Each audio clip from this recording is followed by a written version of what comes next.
A New York judge has ruled that Prince Andrew must face allegations that he sexually assaulted a sex-trafficked 17-year-old girl in 2001. You can see Virginia Giuffre pictured here in this now infamous picture with Prince Andrew. Andrew's lawyers had argued he was immune from civil action from Virginia Giuffre due to a confidential agreement she signed with Jeffrey Epstein in 2009. That settlement asserted that Giuffre would not be allowed to sue any other people connected to Epstein. It was a risky move for Andrew to use a paedophile's payoff to protect himself from a lawsuit, to protect himself, and it really hasn't paid off. The judge has ruled against the idea that the confidential deal protects Andrew, in part because it was confidential. How can it protect you if you weren't supposed to know about it?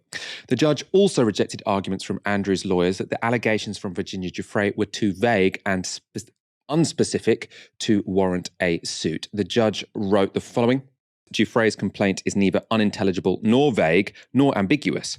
It alleges discrete incidents of sexual abuse in particular circumstances at 3 identifiable locations. It identifies to whom it attributes that sexual abuse.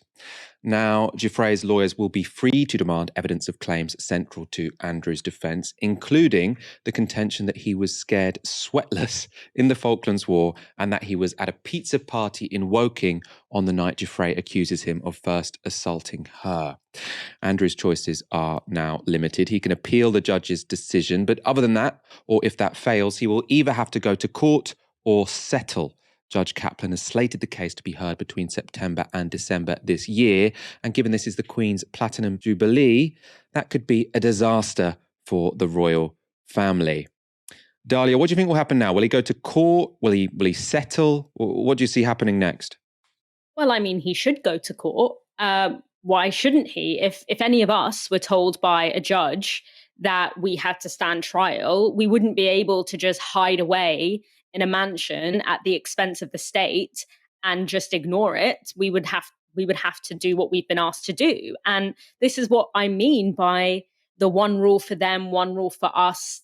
Logic is at the heart of the British state. It's at the heart of the British establishment. The monarchy is obviously part of the British state, and it's part, obviously, basically the epitome of the idea of the British establishment. I think that the most likely thing is that he will settle, because I think that the idea of him giving evidence, the idea of him being questioned, in a trial of this kind, a highly reported trial, the way that the monarchy tends to deal with these kinds of things is to just try and keep things to prevent any information getting into the public eye. They would much rather throw money at something to keep it quiet than have anyone give any data, anything to people that can be twisted. And that's why, and particularly because, as we know from the Meghan and Harry coverage, the US press is much more willing to portray the royal family in a negative light. There's a kind of informal agreement between the monarchy and the British press that they don't cover, they don't draw attention to stories that put the monarchy in a negative light or that the monarchy don't want out there. The US press doesn't really care about that. They're more than happy to kind of report anything on the royal family as long as it's of public interest. So I think the royal family will do everything they can to prevent that from happening.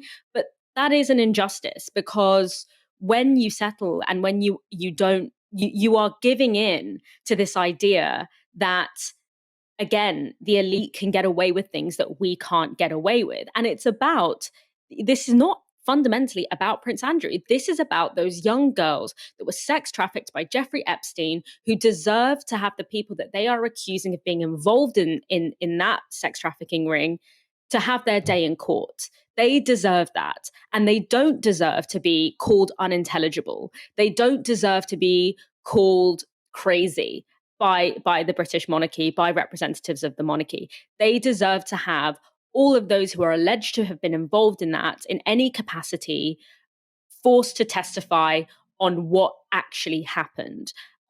Because the hush money, the kind of settling out of court, it doesn't bring the kind of justice that having him confront his actions, his alleged actions, would have. So I think he will probably settle rather than stand trial. And I think that goes to show, again, what we've spoken about throughout the show, that there is one rule for the British establishment and one rule for the British people.